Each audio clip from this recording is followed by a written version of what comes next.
We continue to follow a developing story in downtown Davenport. Today we are learning that 5 people are still unaccounted for after this partial building collapse Sunday evening. Part of the 6-story building sheared away from the structure and pancaked into the parking lot. 9 people were pulled out of the building, and first responders helped others get out of the building safely.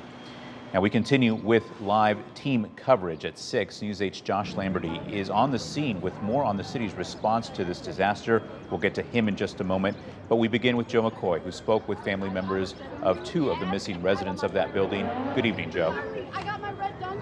Yeah, good evening, John. Now, those family members were here this afternoon along with a couple of hundred other protesters. Now, those crowds have died down, but people just minutes ago were walking around the block chanting things such as 5 Lives Matter and Save Brandon and Save Ryan.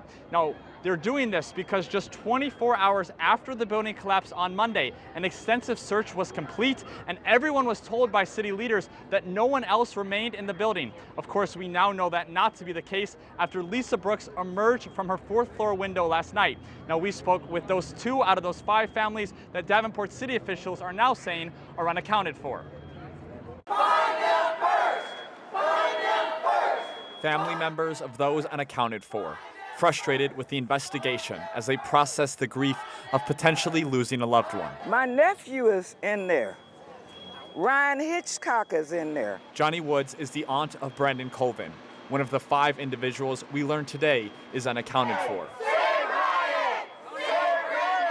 What we're frustrated about is we've been hearing, seeing all these reports saying that everybody was accounted for, and we knew that his car was parked out here, so we knew he was in there. We are now over the 48-hour mark since the building collapsed 5 p.m. Sunday. I don't know what tore this down, what made it collapse. Based on what I'm hearing, this building has had inspections. Well, why didn't they find anything wrong with it?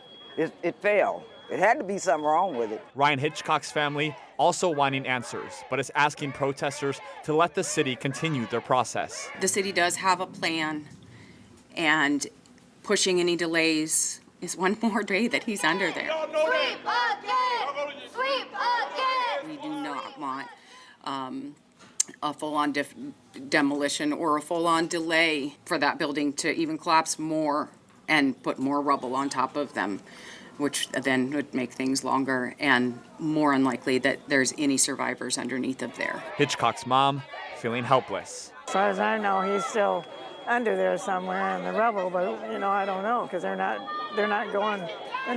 trying to get him out. Hope dwindling with every passing second. Ryan wouldn't want anyone else to put their lives at risk to, unfortunately, somebody who probably has not survived.